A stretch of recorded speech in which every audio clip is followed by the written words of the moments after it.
یاد کرنے کے لیے استعمال کریں گے، ذمہ داری اللہ کی پوری ہو۔ اسی بنیاد پر ہم مدرسہ قائم کرتے ہیں، اسی بنیاد پہ ہم مکتب قائم کرتے ہیں۔ میرے دوستو، نبی پاک صلی اللہ علیہ وآلہ وسلم قرآن کریم کو اگلی قوموں تک پہنچانے کے لیے، قرآن کریم کو اگلی نسلوں تک پہنچانے کے لیے کتنا جلدی فرماتے تھے کہ ایک موقع پہ تو یوں کر دیا، جبرائیل امین آئے، انہوں نے تلاوت شروع کی، حضور پاک علیہ السلام نے ان کی تلاوت کے ختم ہونے کا انتظار نہ کیا، بلکہ نبی پاک صلی اللہ علیہ وسلم نے جبرائیل امین کے پڑھنے کے ساتھ پڑھنا شروع کر دیا۔ رب کریم نے آیت نازل کی ہے، قرآن کریم 29واں پارہ سورۃ القیامہ رکوع نمبر 1، سورت کا پہلا رکوع، رب کریم فرماتے ہیں لا تحرک به لسانک، محبوب یہ کام مت کیجئے، جبرائیل بھی پڑھے آپ بھی پڑھیں، یہ نہ کیجئے۔ سوال اٹھتا ہے اللہ میں فضول میں تو نہیں کر رہا، میں تو خامخواہ یہ کام نہیں کر رہا، بلکہ یہ بات ریزنیبل ہے، اس کی وجہ ہے، اس کا سبب ہے، اس کی بنیاد ہے۔ میں جبرائیل کے پڑھنے میں سننے میں جلدی اس لیے کر رہا تاکہ اگلی نسلوں تک یہ قرآن پہنچے، اگلی نسلوں تک یہ کتاب پہنچے، اگلی نسلوں تک یہ کلام الہی پہنچے۔ رب نے فرمایا لِتَعْجَلَ بِهِ، یہ لام تعلیلیہ ہے جو وجہ بتاتی ہے، رزق بتاتی ہے، سبب بتاتی ہے، بنیاد بتاتی ہے۔ رب نے فرمایا لِتَعْجَلَ بِهِ، یہ جو کلام اللہ ہے جو اس میں آپ جلدی کر رہے ہیں، ہم سمجھتے ہیں جلدی کی وجہ یہ ہے، یہ کلام اتر رہا ہے، آیت آیت اتر رہا ہے، سورت سورت اتر رہا ہے، حصہ حصہ اتر رہا ہے، تو یہ کلام جمع کیسے ہوگا، اگلی نسلوں تک پہنچے گا کیسے؟ اس کے لیے محنت کی ضرورت ہے، آپ کو پریشانی ہے، اگلی نسلوں تک جائے گا کیسے؟ محبوب فکر نہ کیجئے، اِنَّ عَلَيْنَا جَمْعَهُ وَقُرْآنَ، یہ قرآن جو الگ الگ اتر رہا ہے یہ جمع کیسے ہوگا، یہ کلام اگلی نسلوں تک پہنچے گا کیسے؟ یہ ذمہ داری آپ کے اللہ ذمہ داری آپ کے اللہ کی ہے۔ کیا مانا؟ یعنی قرآن کریم میں جو حضور پاک جلدی کر رہے تھے، رب کریم نے اس جلدی کو منع کر کے فرما دیا پریشانی کی فکر کی ضرورت نہیں ہے، یہ کلام اللہ اگلی نسلوں تک پہنچانا آپ کے اللہ کی ذمہ داری ہے، اگلی نسلوں تک بھیجنا آپ کے خدا کا معاملہ ہے۔ جب اللہ تعالیٰ نے یہ ذمہ داری اٹھا لی، اب سوال اٹھتا ہے جب ذمہ داری اللہ کی ہے پھر محنت کی ضرورت؟ فرمایا جی ہاں، پھر محنتوں کی ضرورت ہوئی ہے۔ نبی پاک علیہ السلام نے اپنے صحابہ کو، اہل بیت کو، اپنی جماعت کو، اپنے شاگردوں کو یہ کلام پڑھایا، سنوایا، یاد کروایا اور اگلی نسلوں تک پہنچانے کے لیے افراد سازی کی ہے، بندے تیار کیے ہیں، بندوں کے معاملات میں پوری جماعت بنائی ہے، اس وجہ سے کہ حضور پاک کی خواہش ہے اگلی نسلوں تک پہنچے۔ اللہ تعالیٰ کا معاملہ ذمہ داری کا ہے، اگلی نسلوں تک پہنچے، تو مدرسے اسی لیے قائم ہے۔ دو وجہ ہے، ایک خواہش مصطفیٰ ہے، ایک ذمہ داری یہ خدا مصطفیٰ یہ ہے اگلی نسلوں تک قرآن پہنچ جائے، ذمہ داری یہ خدا یہ ہے اگلی نسلوں تک قرآن پہنچانا اللہ کی ذمہ داری ہے۔ اب محنت آپ نے کرنی ہے، محنت میں نے کرنی ہے، محنت ہماری نسلوں نے کرنی ہے، محنت ہماری نیو جنریشن نے کرنی ہے۔ ہم نے جہاں اسکول کالج پڑھایا وہاں قرآن بھی پڑھائیں گے تاکہ ہماری نسل قرآن کے پھیلاؤ کا سبب بنے، ہماری نسل قرآن کے پھیلاؤ کا سبب بنے۔ جن 3 خوش نصیب بچوں کے سر پہ دستار سجی ہے، جنہوں نے اپنے سر پہ پگڑی سجوائی ہے، یہ بچے ماشاءاللہ عزت مند بھی ہیں، عزت مندوں کی اولاد بھی ہیں، عقل مند بھی ہیں، سوچ بھی رکھتے ہیں۔ کیا ان کے والد کے ساتھ پیٹ نہیں لگا؟ انہیں دنیا نہیں چاہیے، انہیں دولت نہیں چاہیے، انہیں پیسہ نہیں چاہیے، انہیں ثروت نہیں چاہیے، پھر انہوں نے مدرسہ کیوں بنوایا؟ کروایا؟ اپنے بچوں کو یہاں کیوں بھیجا؟ کیا انہیں دنیا کی حاجت اور ضرورت نہیں ہے؟ میرے دوستو ایک ہی جواب ہے، انہیں دنیا کی حاجت بھی ہے، دنیا کی ضرورت بھی ہے، لیکن مسئلہ یہ ہے ان کے دل میں حضور پاک کی خواہش اور اللہ کی ذمہ داری کا احترام موجود ہے۔ ورنہ اسکول کالج سے ہم منع نہیں کرتے، اسکول بھی پڑھائیں، کالج بھی پڑھائیں۔ اسکول کالج پڑھانے سے ہماری دنیاوی ضروریات پوری ہوتی ہیں۔ مثلاً اسکول اور کالج سے نکلنے میں اگر آپ دیکھیں تو اسکول اور کالج سے ڈاکٹر نکلتا ہے، ڈاکٹر معاشرے کی ضرورت ہے، ڈاکٹر نہیں ہوگا علاج کون کرے گا؟ اسکول اور کالج سے انجینئر نکلتے ہیں، انجینئر نہیں ہوں گے کنسٹرکشن کے لیے نقشہ کون پیش کرے گا؟ اسکول اور کالج سے وکلاء نکلتے ہیں، قانون دان نکلتے ہیں، وکیل نہیں ہوگا قانونی جنگ کون لڑے گا؟ اسکول اور کالج سے ججز نکلتے ہیں، اگر ججز نہیں ہوں گے ڈیسیژن کون لے گا؟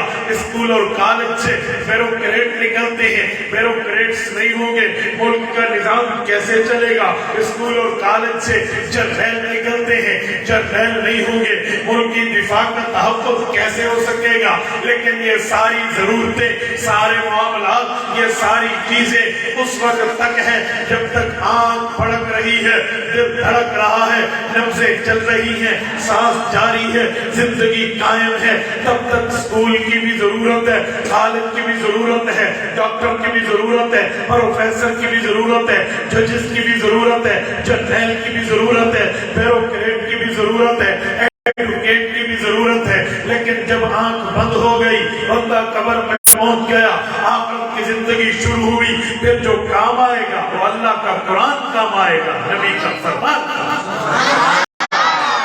جب ہم یہ بات مانتے ہیں جب تک دنیا قائم ہے، جب تک دنیا کا معاملہ موجود ہے، تب تک ہماری ضرورت اس دنیاوی ترتیب پہ پوری ہوتی ہے۔ لیکن ہم کافر تو نہیں ہیں، ہم مسلمان ہیں، ہم اللہ تعالیٰ کے یوم آخرت پر ایمان رکھتے ہیں۔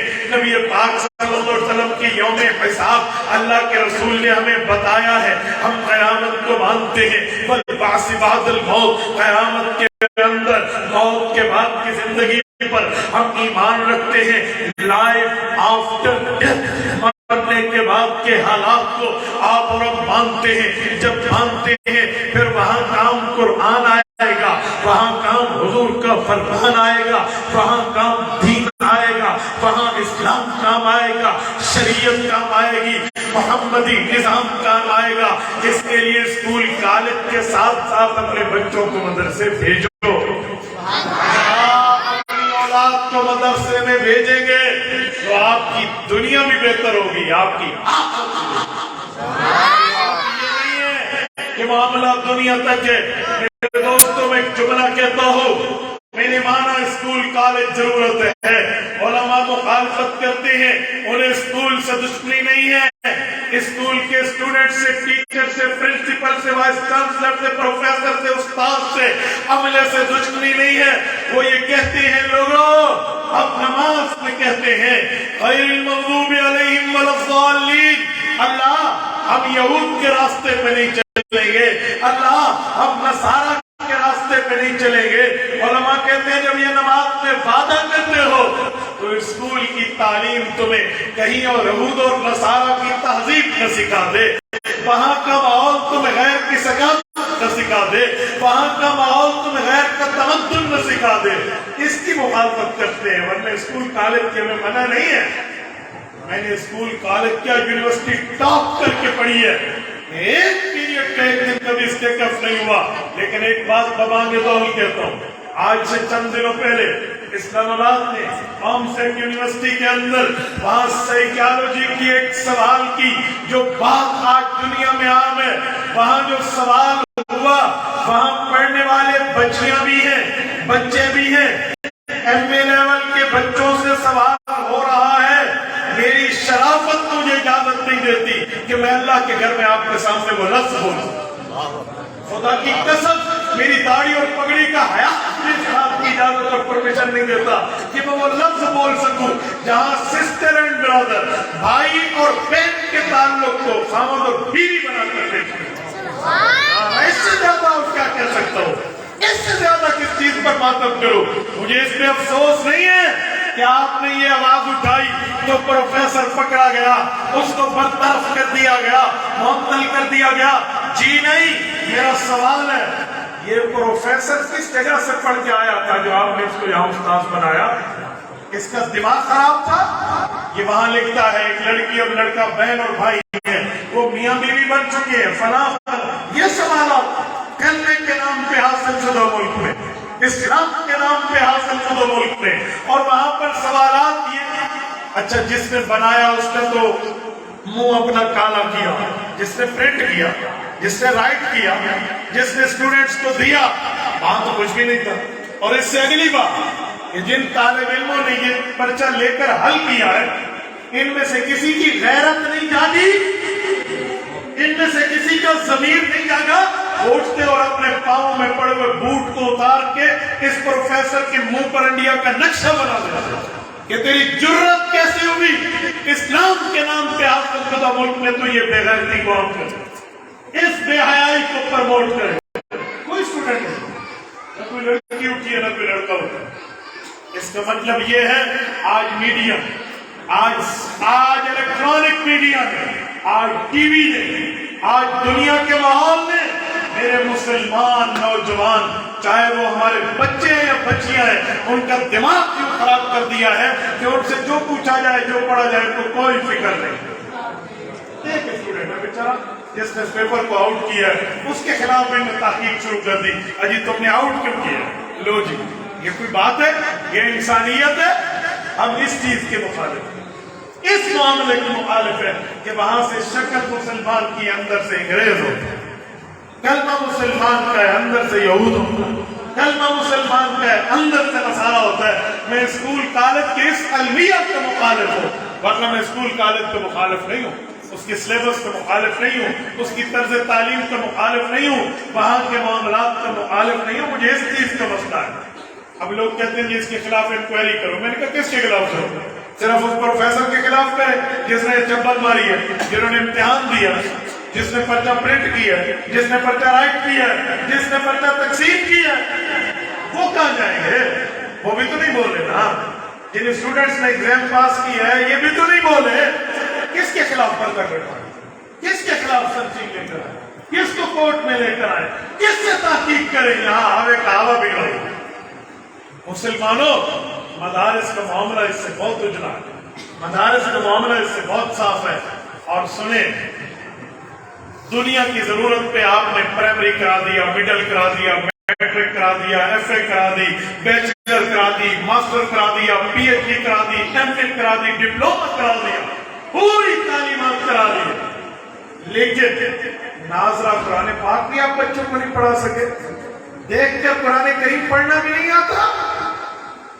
میں اللہ کے گھر میں ٹھہرا ہوں، ایک دنیا دار آدمی، دنیا کی بڑی تعلیم ہے، اس کو عصری اداروں میں پڑھا ہے، اس کی شادی ہوئی، اس کی بچی فوت ہو گئی، چھوٹی بچی تھی، نابالغ ہے، بالکل چھوٹی۔ وہ بھاگتا بھاگتا میرے پاس آیا، مفتی صاحب، میں نے اسے تسلی دی، میں نے کہا اللہ تجھے اس کا بدلہ دے گا۔ کہتے ہیں نہیں مفتی صاحب میں ایک بات پوچھنے آیا ہوں۔ میں نے کہا جی پوچھے۔ کہتے ہیں 1 گھنٹے بعد بچی کا جنازہ ہے، لیکن مجھے جنازے کے لفظ پڑھنا نہیں آتے، بتاؤ میں بیٹی کا جنازہ کیسے پڑھوں؟ نابالغ بچی اللہم اجعل حالنا اور حلنا کا خط اسے نہیں آتا، بتائیں میں کیا کروں؟ کہاں جاؤں؟ یہ نکاح ہے، یہ شادی ہے، یہ بیاہ ہے، یہ تعلیمات ہے، یہ اصلی اداروں کے نتائج ہیں۔ میں ایک جنازہ پڑھانے گیا، ایک بزرگ آدمی، میں نے جنازے سے پہلے لوگوں کا صفحہ سیدھی کر لو، نیت یہ ہے، فلاں یہ بتایا۔ اس کے بعد قبلہ رخ ہوا، میں نے یوں نیت کرنے کے لیے کانوں پہ ہاتھ لگائے، میرے اس طرف کو پکڑ کے ایک لڑکا، اس کا بیٹا، ان کہتے ہیں اس کے استعمال میں ہے۔ میں نے سمجھا خود جنازہ پڑھانا چاہتا ہوگا، باپ کا جنازہ بیٹا پڑھائے تو بہت اچھا، اچھی بات ہے، وہ دل کی گہرائیوں سے ابا کے لیے مغفرت مانگے گا، لیکن معاملہ یہ نہیں۔ بیٹا کیا بات ہے؟ سر ایک بات ہے، ایسا سے مجھے جواب دے دیں۔ میں نے کہا پوچھے؟ کہتے مجھے جنازہ نہیں آتا، ابا کا جنازہ کیسے پڑھوں؟ 3 دفعہ کلو والا پڑھ لوں، 3 بار کلو والا پڑھ لوں۔ کیڈٹ کالج میں اسٹوڈنٹ ہے وہ، بتاؤ میں کہاں جاؤں؟ میں کس تعلیم پڑھوں؟ مدرسے پہ بات کریں تو لوگ کہتے ہیں جی مولوی بن گیا تو کیا ہوگا؟ وہاں پہ بات کریں تو وہاں تو مسلمانیت کا بھی اینڈ ہو جاتا ہے، بالکل باؤنڈری پہ ٹھہری ہے، پتہ نہیں ادھر ہے یا ادھر ہے، وہاں تو یہ حالات پہنچ جاتے ہیں۔ ہم اس چیز کے مخالف، اس چیز اور میں اسکول کالج کا مخالف کوئی نہیں۔ میرے دوستو میں اگلی بات کہتا ہوں، آپ کہتے ہیں کہ مولوی بن گیا کھائے گا کہاں سے؟ میں کہتا ہوں عزت پہ کھانا کھائے، لوگ کھانا کھلا کے بھی شکریہ ادا کریں گے، اللہ آپ کو بھلا کرے آپ نے کھانا کھلایا۔ آپ کہیں گے کیسے؟ مولوی کو لوگ اپنے گھر بلاتے ہیں، کھانا بھی کھلاتے ہیں، شکریہ بھی ادا کرتے ہیں۔ میں نے تو نہیں دیکھا کوئی کسی ڈاکٹر کو بلائے کہ ڈاکٹر کی گھر میں روٹی کر لو برکت ہو جائے گی، کوئی کہ پروفیسر صاحب کی روٹی کر لو گھر میں اللہ برکات نازل کرے گا، وکیل صاحب کو جج صاحب کو بلا لو اللہ برکت نازل کرے گا۔ نہ مگر بلایا جاتا ہے، عالم کو بلایا جاتا ہے، حافظ کو بلایا جاتا ہے، پتہ چلا کہ دنیا میں عزت ہے۔ آپ کہتے ہیں رزق کہاں سے آئے گا؟ بابا عالم کا مقام یہ ہے وہ مصلی پہ ٹھہرتا ہے، مصلی پہ۔ امامت کا مصلی وہ ہے اس مولوی کے آگے بھی کوئی نہیں ہوتا، اس کے برابر بھی کوئی نہیں ہوتا، اس سے وہ تو دنیا کی عزت ہے۔ آخرت میں تو اس سے بڑھ کے آخرت میں تو اس سے بڑھ کے عزتوں کے تاج ملیں گے۔ اس لیے میرے دوستو اپنی اولاد کو عالم بنائیں، حافظ بنائیں، دیندار بنائیں۔ اور ایک بات میں مزید کہتا ہوں، آج کل لوگ سمجھتے ہیں عالم بن گیا تو دہشت گرد بن جائے گا، مولوی بن گیا تو کلاشن کو کلچر کو پرموٹ کرے گا، عالم بن گیا رولا بازی کرے گا، پھٹے باز ہو جائے گا۔ میں نے کہا نہ بولو، پورے پاکستان میں جتنا ٹیررزم ہے، جتنی دہشت گردی عام ہے، مجھے کسی ایک جگہ مدرسے کو جوڑ کے دکھا دو، کسی ایک جگہ مولوی کا معاملہ موجود ہو، کہیں بھی نہیں۔ میں نے تو نہیں دیکھا کہیں عالم کے معاملات وہاں غلط ہو، میں نے تو نہیں دیکھا کہیں مدرسے کے معاملات غلط ہو۔ ہاں یہ ہو سکتا ہے کہ لوگ عالم کا لباس پہن کے علماء کو بدنام کر دیں، مولوی کی طرح سر پہ پگڑی رکھ کے بدنام۔ مجھے یاد آیا حکیم الامت حضرت تھانوی رحمۃ اللہ کا زمانہ تھا، ان سے کسی نے کہا حضرت مسجدوں سے جوتیاں چوری ہونا شروع ہو گئی۔ حضرت تھانوی رحمۃ اللہ نے پوچھا پھر مسئلہ کیا ہے؟ وہ کہنے لگے جی نمازی جوتے چور ہو گئے۔ اللہ نے فرمایا نمازی جوتے چور ہو گئے؟ کہا جی اب کہا یہ تو میری عقل ایکسپٹ کرنے میں تیار نہیں ہے، میری عقل نہیں مانتی۔ کہا وہ کیوں؟ کہا نمازی تو اس ٹائم نماز پڑھ رہا ہوتا ہے، جوتے تو کوئی اور اٹھاتا ہے، نمازی تو نماز، وہ کیسے جوتے چور ہو سکتا ہے؟ ایسی بات نہیں ہے۔ تو اس نے کہا حضرت پھر مسجد سے جوتیاں کون اٹھاتا ہے؟ فرمایا چوروں نے نمازیوں جیسی شکل بنا لی، جو چور ہے نا انہیں نمازیوں جیسی شکل بنا لی ہے۔ میں نے کہا مولوی دہشت گرد نہیں ہے، مولوی بہت پرامن ہے، ہاں دہشت گردوں نے مولویوں والی شکل بنا لی ہو تو بات آتا ہے۔ مولوی بڑا پرامن ہے، یقین مانیے میں نے دیکھا ہے بڑے بڑے ڈاکٹرز کو، پروفیسرز کو، پیرامیڈیکل اسٹافز کو، دنیا داروں کو جلوس نکالتے ہیں، جلسے کرتے ہیں، روڈ بنا کے ہماری تنخواہیں بڑھاؤ ورنہ او پی ڈی نہیں کھلے گی، ہماری تنخواہیں بڑھاؤ ورنہ اسپتال نہیں چلیں گے، ہماری تنخواہیں بڑھاؤ ورنہ کالج نہیں چلنے دیں گے۔ لیکن میں نے تو نہیں دیکھا کہ 10,000 روپے میں گزارا کرنے والا تنخواہ والا مولوی یہ کہے میری تنخواہیں بڑھاؤ ورنہ عصر کی نماز نہیں پڑھاؤ، تراویح اس سال نہیں ہوگی، ہماری تنخواہیں بڑھاؤ گے، اگر آپ نہیں پڑھائیں گے ہم نے جمعہ نہیں پڑھانا۔ میں نے تو نہیں دیکھا، اس سے زیادہ پرامن آپ کہاں سے ہو۔ اور ایک جملہ مزید بھی کہہ رہا ہوں، مولوی گھر میں بیٹھا ہوگا تب بھی پرامن ہے، مولوی روڈ پہ آ جائے تب بھی پرامن ہے۔ پتہ کیا کہہ رہے ہیں؟ مولوی گھر میں ہوگا مدرسے میں ہو تب بھی پرامن ہے، 100% پیسفل، 100% پرامن ہے، لیکن روڈ پہ آ جائے تب بھی پرامن ہے۔ آپ کہیں گے کیسے؟ 2019 میں آپ ہی کی یہاں کراچی کے ساحل سے اسلام آباد کی چوٹیوں تک آزادی مارچ کیا ہے، قائد ملت اسلامی حضرت مولانا فضل الرحمان اور جمعیت علماء کی قیادت میں گیا ہے، لاکھوں بندے بائی روڈ گئے، مجال کے کسی ایک دکان کا شیشہ ٹوٹا، مجال کے کسی ایک روڈ کا گملہ توڑا گیا، مجال کے کسی کے کاروبار کو نقصان دیا گیا، ایمبولینس بھی چل رہی تھی، میٹرو بھی چل رہی تھی، کوئی پرابلم نہیں۔ اور یہاں ایک وزیر کا پروٹوکول لگ جاتا ہے، مریض ایڑیاں رگڑ رگڑ کے ایمبولینس میں اپنی جان دے دیتا ہے تو اسپتال نہیں پہنچا۔ اور میں نے اپنے انصار اسلام کے جوانوں کو دیکھا ہے، خدا کی قسم جو اسلام آباد سے جو 2 منٹ کے اندر ایمبولینس کے لیے راستہ کیسے کلیئر کر رہا ہے۔